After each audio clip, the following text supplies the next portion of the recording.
Líderes Online, e hoje eu quero tratar de uma pauta que quase nunca entra na conta quando falamos de exportação agropecuária: a água.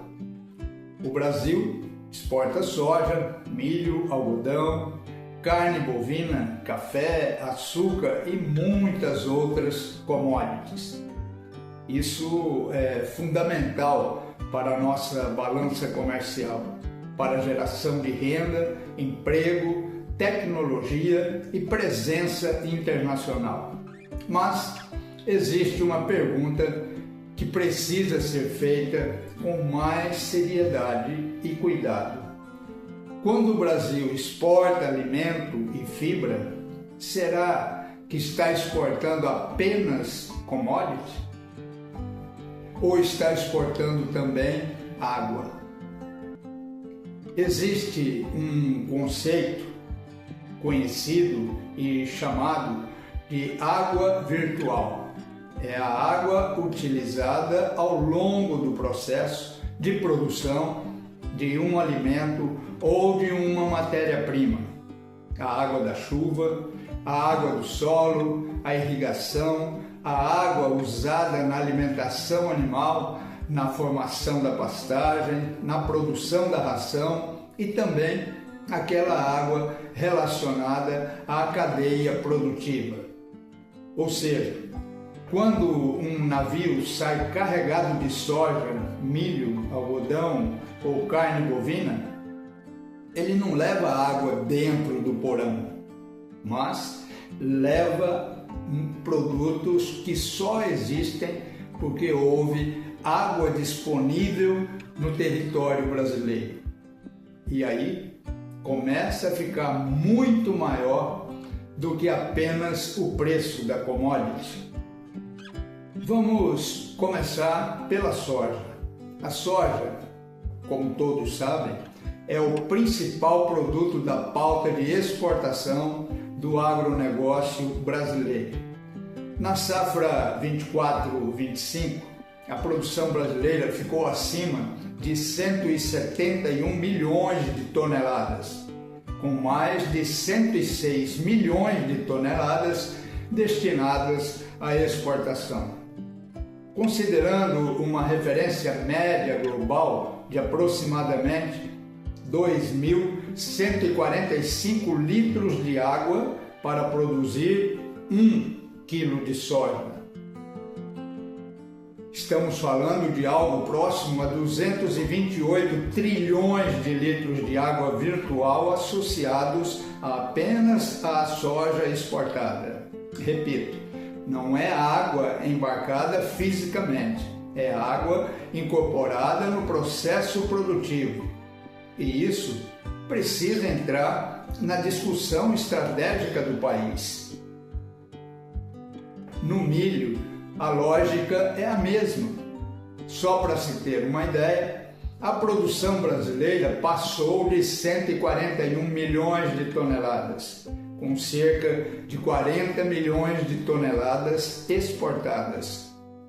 Usando uma pegada hídrica média de aproximadamente 1.222 litros por quilo, o milho exportado representa algo próximo a 49 trilhões de litros de água virtual.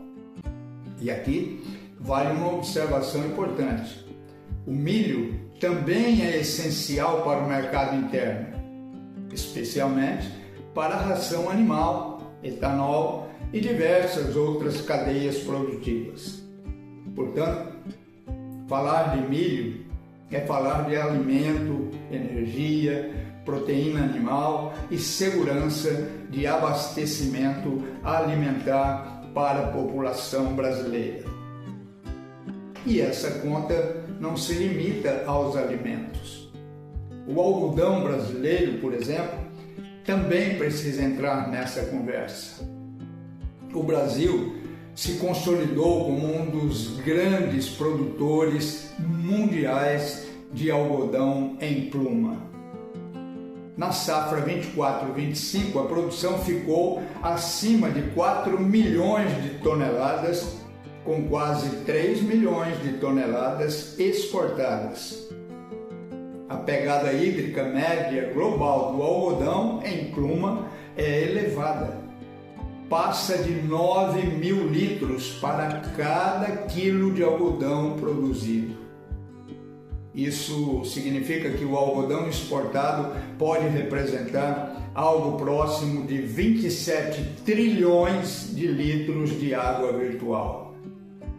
Ou seja, o Brasil não exporta apenas grão e proteína, exporta também fibra. E fibra também carrega água em grande quantidade.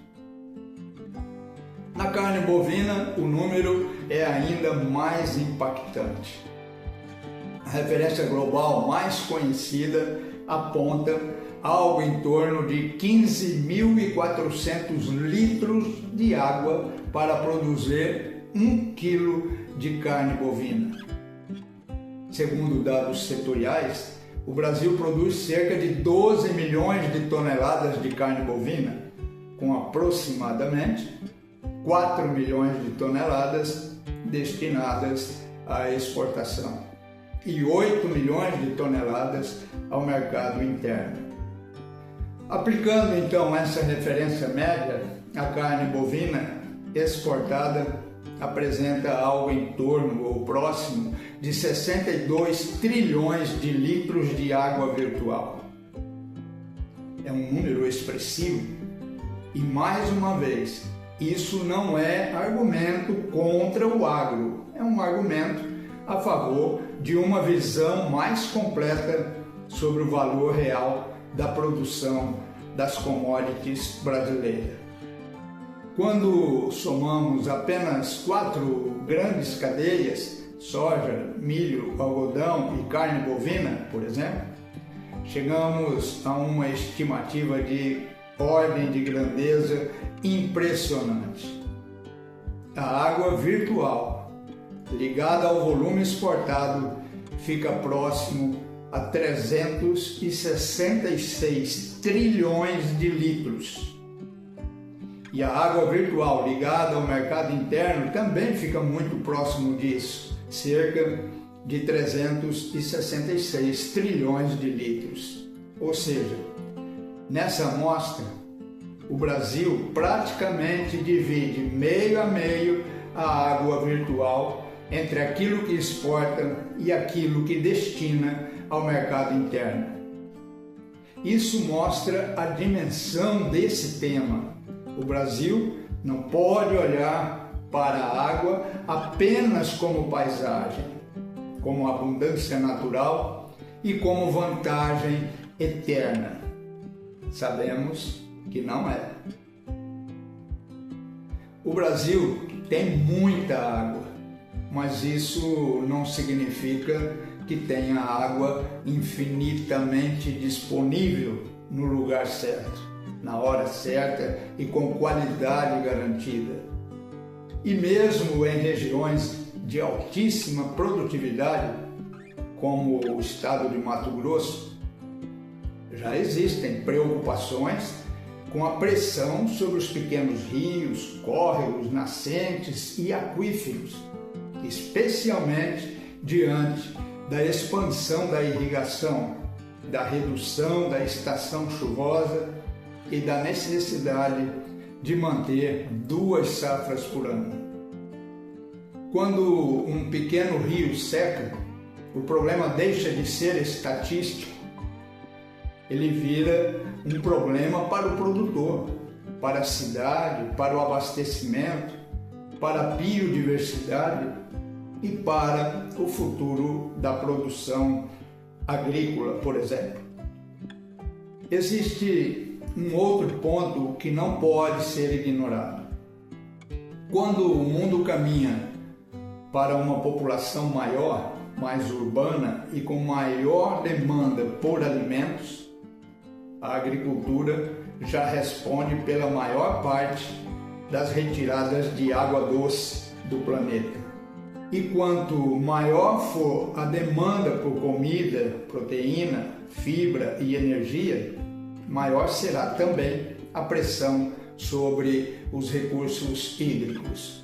Por isso, discutir a água virtual não é discurso ambientalista raso, é discutir soberania, comércio exterior, segurança alimentar, planejamento e futuro do agro brasileiro.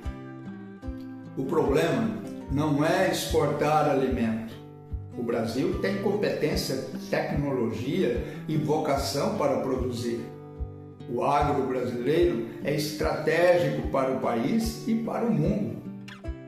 O problema não é perceber que, junto com a soja, o milho, o algodão e a carne bovina, por exemplo, o Brasil também entrega parte do seu patrimônio hídrico ao mercado global. Commodity tem cotação, água tem valor estratégico. E o agro brasileiro não pode esperar a água faltar para descobrir quanto ela vale. Eu sou Adri Jacó e este é o Agrobusiness Online. Vamos tocando em frente.